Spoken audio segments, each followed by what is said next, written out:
Well, today's episode is going to be a little fun and interesting. So, we're going to be reviewing Wrestling Revolver's much recent event back from January 25th with Mox versus Gringo. That's right, guys.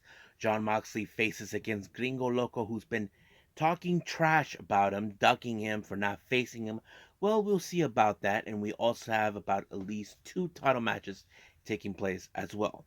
Then we move on with one of Stardom's much recent event for their New Year's Stars 2024 tour in Sendai. As you know, we're getting closer and closer to February 4th for their upcoming pay-per-view. But we cap it up with the reviews with NXT. As you know, this is their go-home show before we get to Vengeance Day. But, however, we do also will witness who will be the last team to be in the finals that take on Braun Breaker and uh, and Baron Corbin at Vengeance Day as well.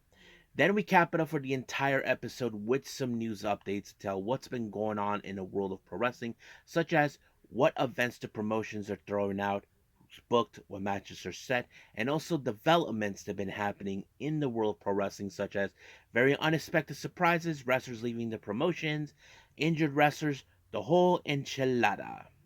So, let's get ready for another episode of the Leader Wrestle Zone.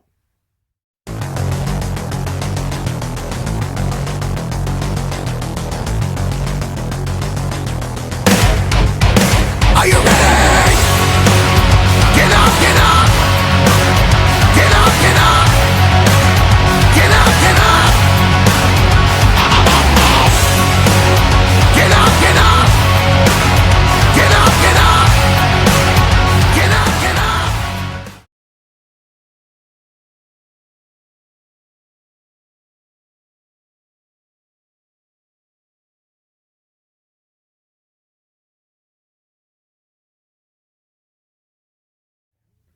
Welcome everybody to the Lead It Wrestle Zone, all things that is pro wrestling with AEW, NXT, New Japan Pro Wrestling, TNA, the National Wrestling Alliance, various promotions, wrestlers, matches, and championships. I am your host, J-Rod here. So if you are new to the channel, welcome. This is a channel where we do a lot of pro wrestling reviews from various promotions, not only here in the United States, but also in Japan, Mexico, Canada, Europe, the UK, anywhere in the world where pro wrestling is not as big, but it continues to grow. We also do discussion videos, talk about various topics such as the wrestlers themselves, the promotions, factions, storylines, whatever we want to talk about. We also do more news updates. If I'm unable to put it on this particular episode, I can put it on a separate video by itself. We also do the Unagi Sayaka watch, more news updates, but on real time, what's been happening, and various other cool stuff as well. So if you like what you see, please subscribe to us. So click on that subscribe button. You'll be getting a lot of daily reviews and other cool features as well. But if you like this episode, please give us a like on the like button or a nice comment in the description down below. Now, let's begin with our very first review. This is from Wrestling Revolver, Mox versus Gringo. The main event features a lucha libre death match between Gringo Loco and John Moxley, but we'll get to that in a bit. Now, our very first match, we have Masha Slamovich taking on Jake something. Now, this is a very interesting match. Now, Masha has shown she is capable of being in the same level as the men. So there's no denying about that. But however, Jake something, he is a dude that you don't want to contend with or you try to steal clear from him. But it was, of course, Masha with a very interesting sunset flip that countered what could have been a power bomb by Jake something, but Masha flipped it. 1, 2, 3. It was over. Masha won. But however, Jake something was not too pleased with the refs. He knocked his lights out. It would have be a fine if that really happened. I don't know if that's what's been going on, but we'll see. Now, our next match, we have Ace Miller versus Matthew Palmer. Now, this feud between them dates back in season finale. Now, if you guys remember, it was Ace Austin who won the golden ticket. Now, if you're unfamiliar with what that is, the golden ticket gives you an opportunity to challenge of any title anytime, anywhere, any place. So basically, that's what happened. The last two who were supposed to have been involved, it was Palmer and Ace Austin, but Matthew Palmer completely lost it and went out of his way, pissed off, knowing that he did not win. But Ace Austin won it fair and square. But this match went out of haywire. But however, it was Ace Austin in this match that picked up and went with the bridge. Then he went out of his way to beat up Ace Austin again. Gia Miller tried to tell him to back off, and then he locked. Then Palmer knocked her lights out. Not happy with the fact that he did not win this match again. So he looks more like he's not happy either that he did not win the golden ticket. Now, our next match is called a sudden death scramble match. We have Myron Reed versus Damian Chambers, Warhorse, Jake Parnell, Rich Swann, and the guys from that frat house, the Alpha Sigma Zimma. Now, I don't know who are these guys that much. I mean, they're trying to make a name for themselves, but you probably would have been happier with either Myron Reed or of course Swann pick up the win. But in fact, it was this guy named Brent Oakley who pinned Rich Swann and won the match, which was a major upset. You probably wouldn't think, what the hell just happened? Nobody wanted these frat boys to win, but they got the win. But the most interesting part, we saw a video message from a certain someone who has now been killing it, started 2024 with the bang. If you guys know who I'm talking about Mustafa Ali. Apparently, he called out Rich Swann to challenge him at March 28. I'm sure Rich Swann's like, bring it on, big boy. So I can't wait to see that. Now, our next match is a last man standing match. JT Dunn versus Sami Callihan. Now, these guys hate each other completely. Now, as you all know, Wrestling Revolver is Sami Callihan's promotion, but he cannot stand the fact that JT Dunn has been trying to find ways to get up the climb the ladder, despite the fact of the authority from Sami Callihan. So, as you know, recently he destroyed the unit that he had, Alley Catch, the Infrared, and of course Phil Stomper. JT Dunn got rid of all of them. Basically, they are been useless to him because he has been recently not been at the top since then. So that kind of put him in a perspective. But he has been trying to get, now that he feels like Sammy has, that he's too chicken to face him. But Sammy's not afraid of anybody. The match went all crazy, all kinds of hell. But out of nowhere in this match, Jake something showed up. I don't know what was the purpose. And then all of a sudden, Havoc showed up. The side was Sammy. And then the most shocking thing, Havoc turned on Sammy. And then JT Dunn, of course, pinned Sammy Callihan to pick up the win. So it seems that he's restarting the unit under his own way. Basically, he feels that everybody else was useless to not get him where he's going, so he had to build a new one. I'm sure Sammy will get his hands on JT Dunn somewhere down the line. Now, our next match, we have Steve Maclin along with Killer Kelly taking on Mance Warner. Now, this was a total, how do I say, brawl match. You probably would expect a whole lot.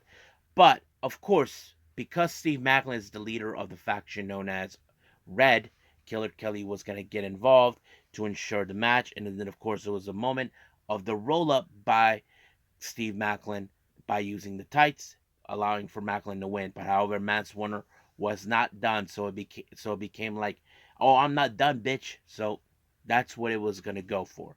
So the match continued on all the way into the back. Now, before our next match, this is, one of the two title matches we expected. We have Crash Jackson who comes up, informing the fan base that he will be out of action 6 months to a year due to an arm problem. Then, of course, Johnny E. Bravo had to spoil it, saying, "Boo-hoo, you big baby. So what? You're out of here." So he's trying to say that no one cares about Crash Jackson being injured now that Damian Chambers is the one who's going to be the talk about. But, however, Crash Jackson told him, I may be down with one arm, but I can still kick your ass with the other.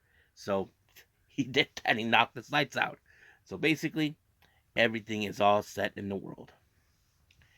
Now, our next match is a four-way match for the Wrestling Revolver World Tag Team titles. First, we have the Rascals, Zachary Wentz and Trey Miguel versus uh, the grizzled young veterans, James Drake and Zach Gibson, versus Second Gear's crew, one called Manders and Matthew Justice, versus the champions, Red, Alex Colon, and RSP. So there's a lot of things. Now, factors of this match. We know there's been a war now between Second Gear Crew and RED recently in the last couple of months. But however, there is deep history between both Grizzled Young Veterans and the Rascals. If you guys remember clearly, the Rascals and the Grizzled Young Veterans date back all the way to WWE NXT. So they decided to continue their little long feud history to Wrestling Revolver.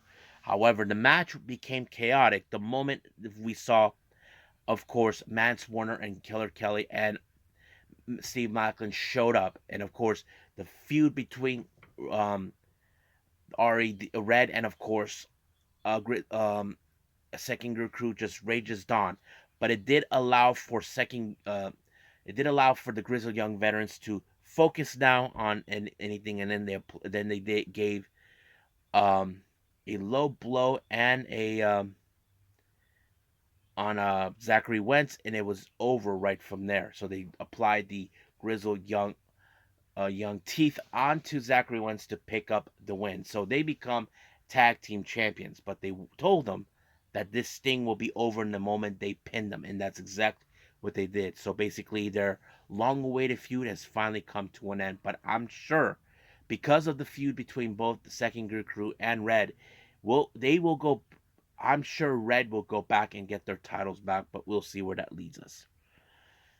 Now, our next match, we have a winner takes all match. This is for the remix title that held by Alex Shelley versus the Revolver World title by Jake Chris. Now, Alex Shelley has criticized Jake Chris that he is not a true champion. Everybody in the Revolver locker room, including the staff, are saying, "What the F is Alex Shelley talking about?" So he thinks that he's a far more suitable champion. But of course, the Firestarter is not going to take that crap from anything. But here's how it goes: the first fall goes to um, Chris. Well, this match is a 2 out of 3 falls. First fall goes to Chris. Second fall to Shelley. But the third fall went into a chaotic phase. The ref was knocked out. Then Bobby, the manager for Jay Chris, trying to help out, and then all of a sudden Palmer shows up and low blowed uh, Jay Chris, is giving the opportunity for Alex Shelley to apply the shell shock. 1, 2, 3. He is now our brand new Revolver World Champion. However, the party was cut short. Ace Austin comes out, so he tells him, "Hey, Palmer, I know what you're trying to do. You are trying to weasel your way in to get a shot of the world title. But however, you forget I have the golden ticket." So uh, Austin actually called his shot. He told him, "I'm catching it in on March 28th." So basically, he's saying, "I'll face you around that time." So basically, what he already called his shot. So basically, in February, we don't know for sure what will happen. Now, if Matthew Palmer is trying to weasel his way in, it would make sense.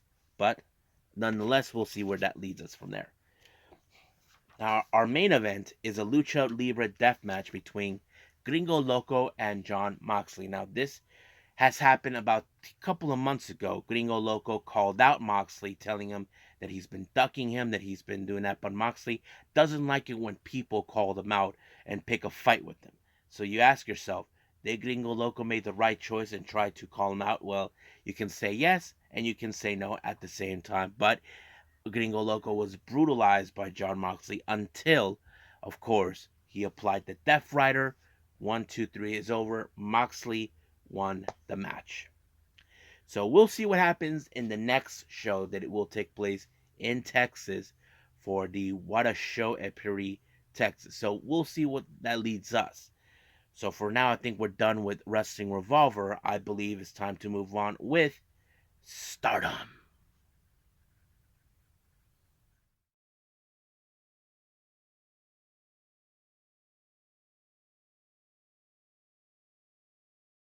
Okay, Stardom with more of the New Year Stars 2024.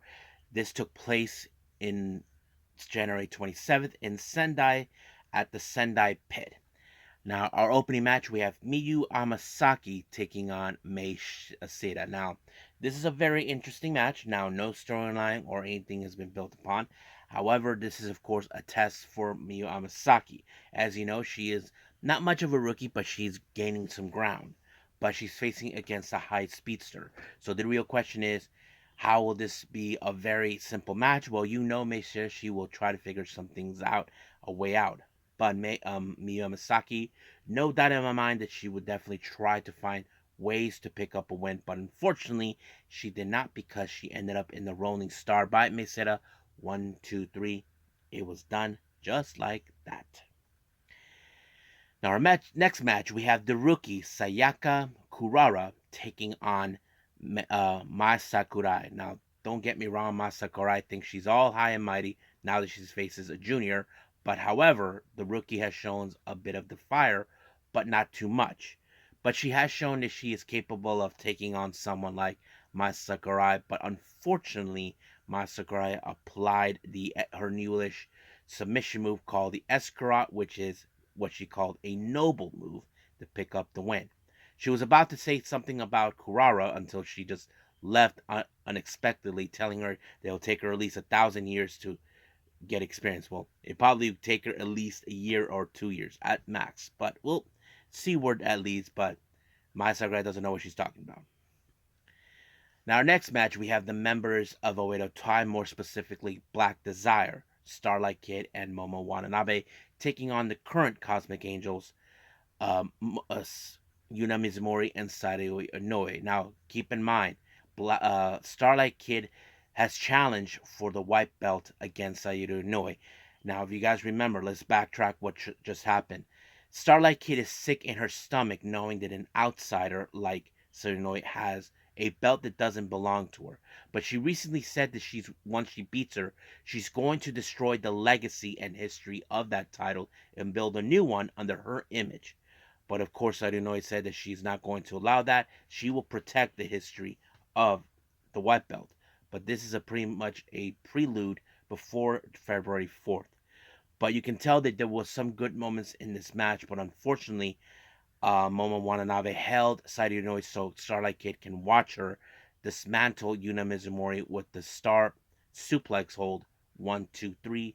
It was over. But I'm sure Sairui Inoue is not going to let this slide no matter what happens. Now, our next match, we have the other members of Oedo Tai, more specifically Ruka and Natsuko Tora. They take on Suzuki and Julia. So this is a very interesting match, but however, no storyline. Now, keep in mind, Zuzu and Julia have known each other during their Ice Ribbon days, so this is a very unique tag match that they get together, but they're facing against a duo that likes to cheat their way through in certain aspects. But nonetheless, it was Julia who picked up the win with on Ruka with the Bianca submission, and it was over right there. Ruka had no other choice but to tap. Our next match, we have a very interesting 5-on-5 match. God's Eye, consistent of the rookie Rana Yamagami, Saki Kashima, Ami Sori, Mirai, and Shuri taking on the members of Stars with their rookie Yuzuki, Saya Ida, Hanan, Azuki, and Mayu Iwatani. Now, this is a very interesting match for me to watch. Now, keep in mind, both units do have brand new rookies. But what I like about this match is how this was going to end. So basically, you have the rookies who, in fact, were facing each other on opposite sides. Rana is representing God's Eye, Yuzuki representing Stars. I thought that was a perfect way to end the match, but it was Yuzuki with the rolling arrow that picked up the win, 4 stars, showing that she has found a good home and she's going to make a good name for herself with stars. Now, our next match, this is our main event, a prelude for February 4th, I believe. Queen's Quest consisted of Lady C, Azumi, Saya Kamitani, and Utami Ishida taking on Hanako, Waka Tsukiyama, Mina Shirakawa, and Maika. Now, keep in mind, they actually formed a new unit, but they haven't made their name yet. But this is a prelude for Kamitani and Maika. Now, these two ladies know each other too well. Basically, as you all may or may not know, there were certain aspects where they tried to outdo each other in certain aspects for the future belt, the white belt, and everything. But now that Maika has the red belt, Sai Kamitani will aim for it. But Maika will not allow this to happen, so she's going to show her that she's the much better deserving champion than anybody. So this will lead up to that. But in this match, it was Maika who showed supremacy, telling her that that she will walk out as the champion on February 4th when she took out Lady C with the Enka Otoshi in order to pick up the win on Lady C. So, but in the post match, of course, um, they actually gave themselves a brand new name called E X. Hold on, yeah, Eve X V, which stands for Empress Nexus Venus. So basically, a combination of the Empress and Club Venus, somewhere around there. Now, when the name was announced, Mina Shirakawa called out Mayu Iwatani and issued a challenge for the IWGP World Title, saying that that title is what she wants because she's the one who wants to travel. But Mayu Iwatani says, that's what I want. So, but she told her, I'll see you at some time because Mayu knows it's the IWGP committee that makes the decisions how this belt will be, how do I say, placed or booked in a match. So we'll just wait and see. But I want to put this on a note. Scott Edwards from Fightful Select Voices Wrestling said that the prediction is now that Maya Iwatani will retain that belt against Mina Shirakawa. Now, some of you Mina Shirakawas would say, that's a load of horse crap, J-Rod. How would he know that? Well, thing is, that's how he predicts it. But however, I did report it something interesting about this new unit. Now, Zuzu Suzuki believes that this unit will not be will fall apart in some capacity because you cannot have two co-leaders in the same room. Now, you can say, J-Rod, they can coexist. I mean, yes, we have seen this before. Now, for me, I have seen two co-leaders in the past, but not with Stardom. But well, Jens' Stardom, it happened with the original Oedo Tai. It was Yasukawa and of course Kyoko Kimura, the mother of the late Hana Kimura. So basically, that played out, and also in Dragon Gate, I saw that with Maximum with Masato Yoshino and of course Noriki Doi, who were the leaders of Maximum. So that plays out, but there is a certain point that maybe Zuzu's trying to say, saying it's not going to work because Micah has something that Mina wants. So basically, Zuzu is not an idiot. So basically, sooner or later, something's going to happen. But we'll just wait and see where that's going to lead us. So I think that's pretty much it with Stardom. I believe it's time to move on with NXT.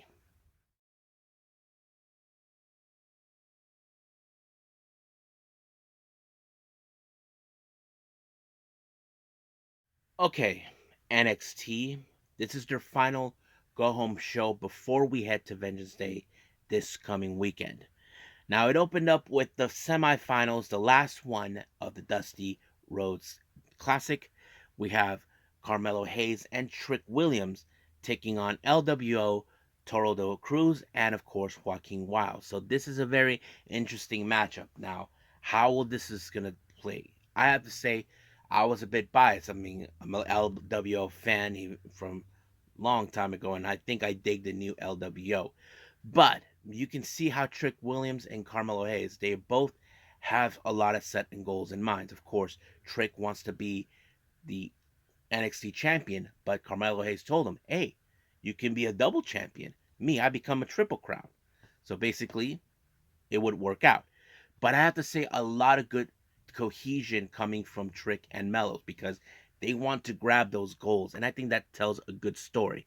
So it was the jumping knee by Trick too wild to pick up the win. However, when the match was over, Obafemi shows up out of nowhere and attacks the LWO. This is a direct message that Obafemi was determined to send to, of course, Dragon to Dragon Lee. So you probably would say Dragon Lee did show up and do something about it, which he did.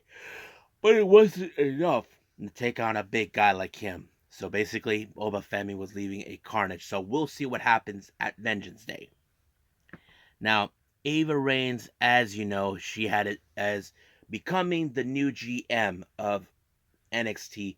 She knows that she has a bigger task. She knows that she has big shoes to fill because she is nothing compared like Real and Regal. But of course, Regal told her that you'll be dealing with a lot of crap, and that's exactly what happened.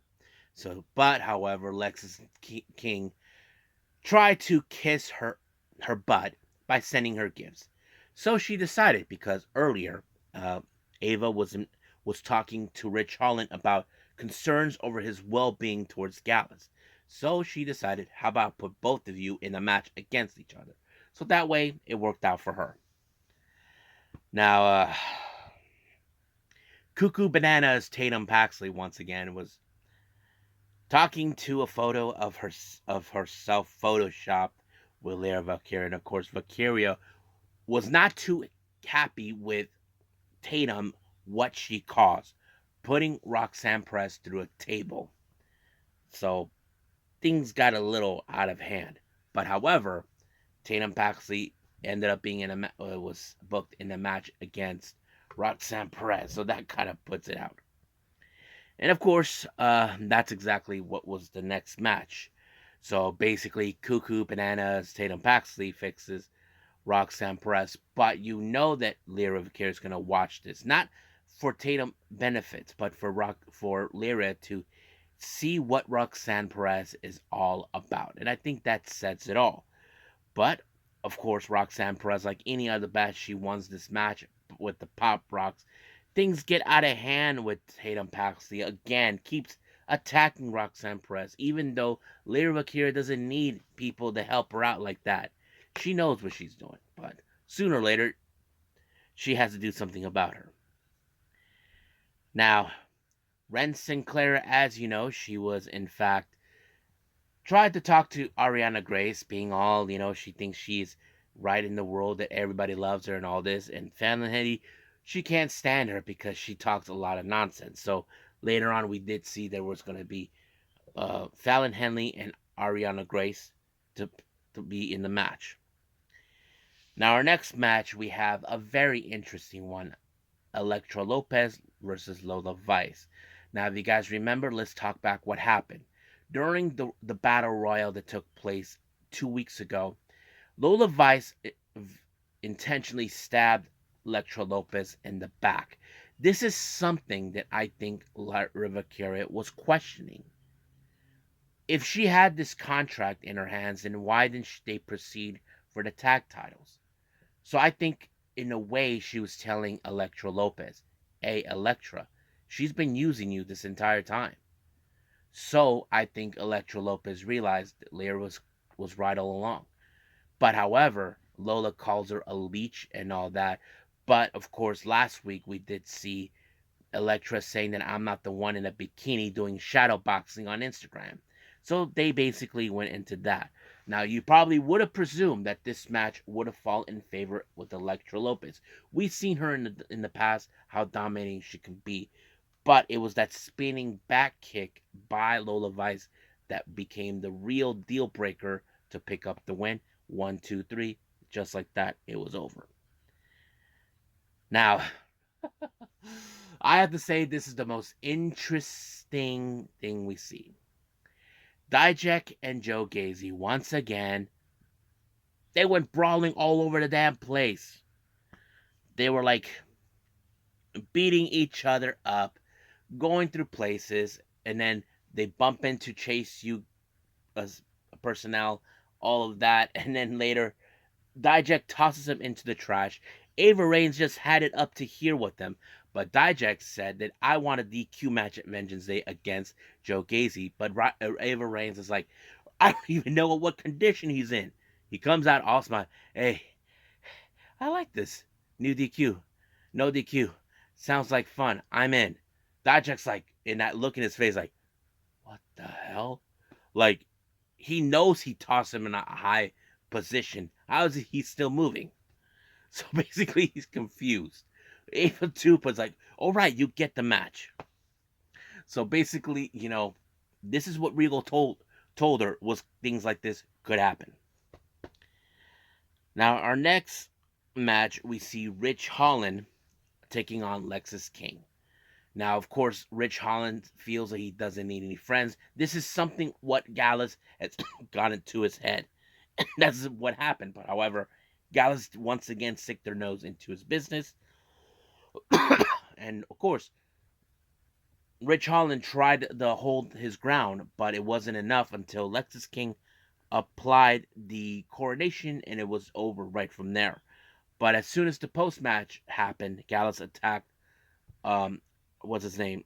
Holland, and then they dismantle him by using a chair on his foot, and it was over. So Rich Holland may have to consider that you may need backup, but he's too stubborn to ask.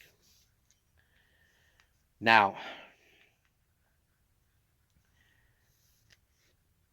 we do see Chase U doing a very interesting eulogy where they talk about rest in peace, Chase U. But Jay Z, Jane, and Thea came up with a plan to make money. So they decided to do the ladies of Chase U a calendar thing. And she said the sales will begin on Vengeance Day. So practically everything was going to happen. And of course, Riley Osborne, who was the newest member of Chase U, tells everybody how he likes this place. And the Hale said, I like you a lot. And then there's like, uh-oh, what's going on here? But, she's like, oh, crap, did I just said that? So she's trying to hide her feelings. I don't know. But of course, the party was ruined by Lexus King, who thinks that their hell is into him, but no, it's not. So we'll see where that leads us from there. Now, our next match, we have, of course, Fallon Henley and versus Ariana Grace. Now, you probably guessed this match was going to be a pretty good one, but out of nowhere, Jakara Jackson and what's her name, Lash Legend showed up out of nowhere. They took out Fallon Henley in order to pick up the win. And that's exactly what happened. Ariana Grace won, not because she thinks she's all cute. But however, there's more to come about that. Now, during the next match we have is the Heritage Cup match. Von Wagner versus Noam Dar. First round goes to Noam Dar. Now, of course, we did see Jakara Jackson and Lash Legend try to get involved, but Ren Sinclair and Fallon Henley got involved to take out the trash. And of course, we have that moron Orem Nemsa. But unfortunately, Noam Dar picked up the next win with, of course, a note in round 5. But however, because of that, even if Von Wagner loses the match, that doesn't mean anything because, of course, Mr. Stone's kids were right there watching and they tried to gloat at them, but Noam Dar was almost this close being powerbombed through a table or through the commentary desk. But it was Noam Dar who had it coming. I'm sure Noam Dar is going to say, no one powerbombs me through there and gets away with it. Well, Noam Dar did. Von Wagner did, so you can't do nothing about it. So we'll see where that leads us from there.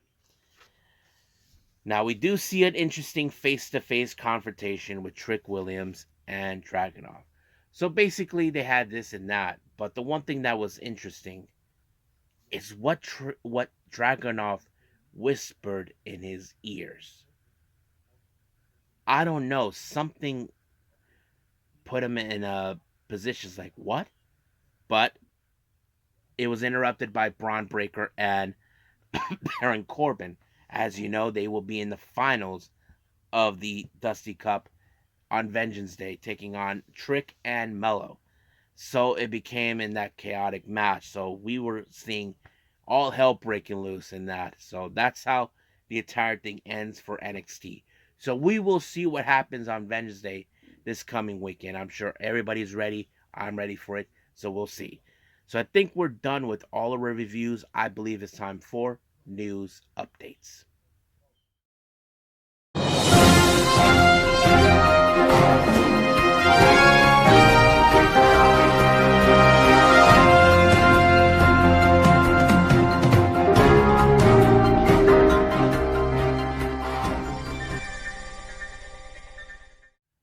Okay, so welcome to our news updates. So let's begin with updates with the promotion themselves on their upcoming events. Now let's begin with the GCW updates first. As you know, we have the Coldest Winter 2 taking place real soon this coming weekend. We have, of course, Los Desperados versus Titus Alexander. Starboy Charlie and Bodie the Prodigy will be in place. So that's going to be a very interesting match to watch. Now, for the following day, we do have the no ways. The GCW World Title will be defended. Blake Christian's defend his title against Jack Cartwheel. But we also have another match that was announced for that particular event: Microman versus Mini Abismo Negro. So that's going to be a lot of fun to watch. Now, our next match, we have two pairs of international death match dream matches. We have Abdullah Kobayashi taking on Matt Tremont. That's going to be huge. Then we have, of course, Nick Gage taking on Ruji Ito. So that's going to be interesting to see. Two death match dream matches. Now, for the So Much Fun event that takes place in March 10th, we do have Casey Cattell will be making her debut. So that's pretty much it. What's going on with GCW? Now, interesting things are been announced for the Jersey Cup by JCW from February 9th through the 10th. Now, this is the complete how do I say, not roster, but for those who will be competing at the Jersey J Cup. Let me pull that up real quick. Okay, this is who we have.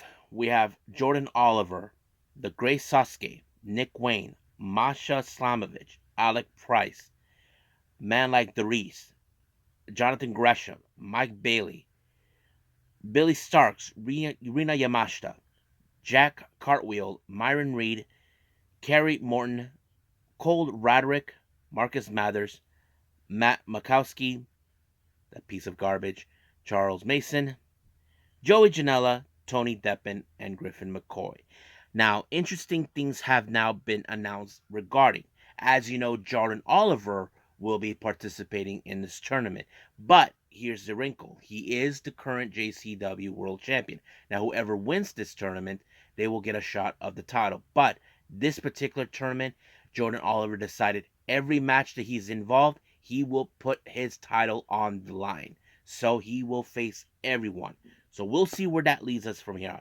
But we do know that the opening match will happen on the 9th of February. They announced for the opening match Mike Bailey versus the Great Sasuke. So I'm looking forward to that. Now, Deadlock Pro Wrestling for their Fight Forever show taking place in February 18th. We do have Alec Price versus Kevin Blackwood. And then we have, of course, more with West Coast Pro Under the Bridge.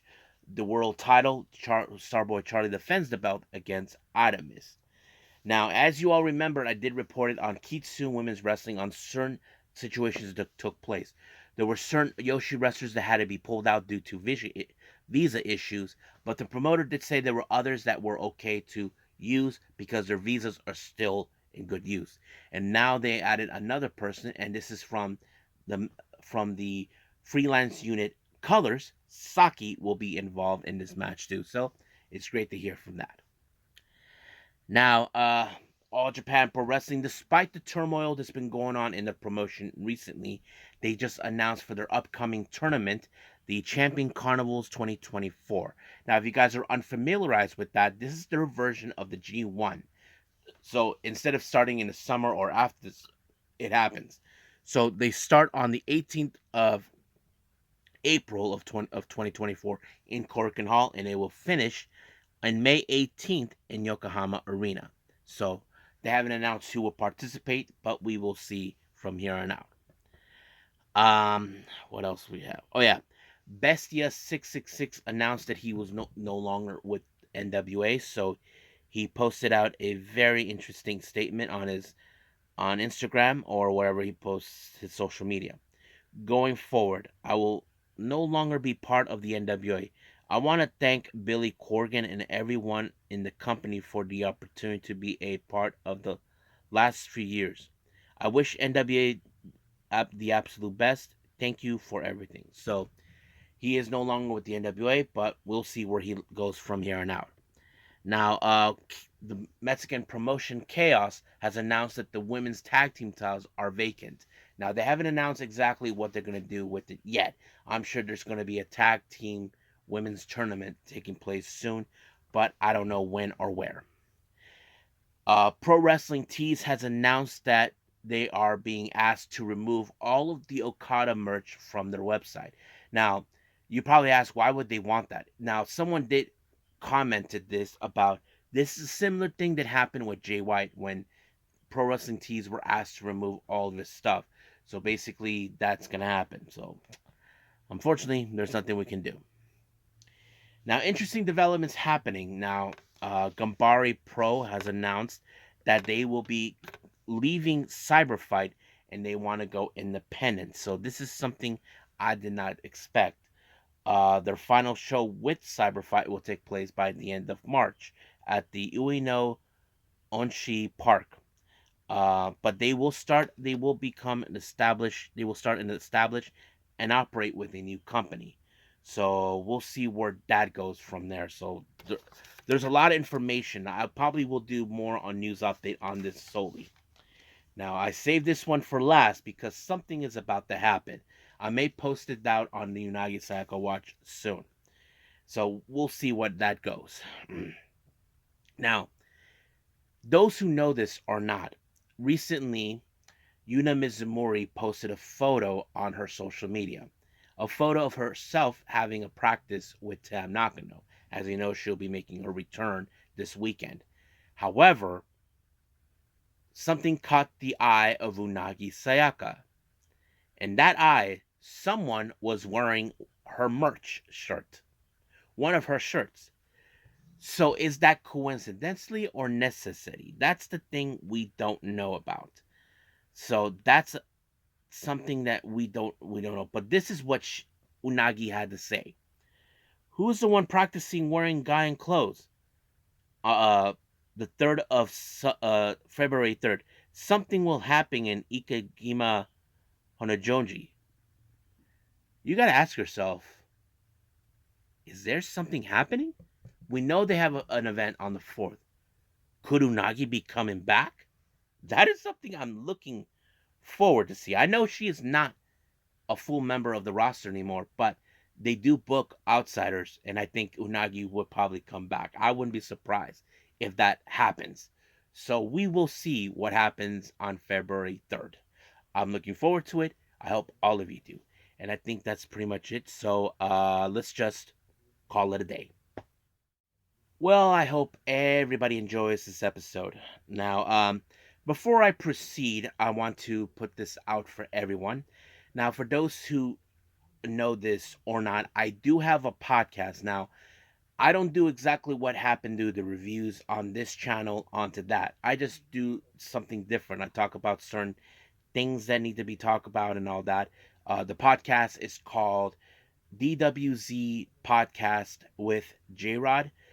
You can find me on Spotify, so you guys can add me, subscribe to me, whatever. I talk about pro wrestling in certain topics, such as like let's say the storyline, the matches, the situations that goes on around with the promotions, that sort of thing. So I try to do something different. Now I do this once a week, but I haven't done a single podcast episode in the last 4 weeks due to the fact that I've been busy with this channel and it caught my attention too much. So Starting now, I will focus on that too as much as possible. Um, I will do a DWZ news update regarding about Gambari Pro recently. As soon as I finished everything I did, caught my attention with certain situations that's been talked about, but we'll get to that.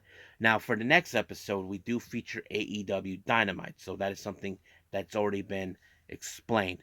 We do know, how do I say this? That well, I'm considering maybe reviewing probably All Japan Pro Wrestling with their much recent show. But who knows? We'll see about that because there's a lot of things that I'm going to be doing throughout Wednesday. So for right now, let's just do what I do. But I will do a small Unagi Sayaka watch update because of what I just revealed just now for all my Unagi Sayaka watch fan base out there. If you guys want to know what I think about this thing, so we'll see. So for right now, I will see you guys in the next DWZ time, same DWZ channel. I must bid all of you adieu. So goodbye, and have a nice day. Bang.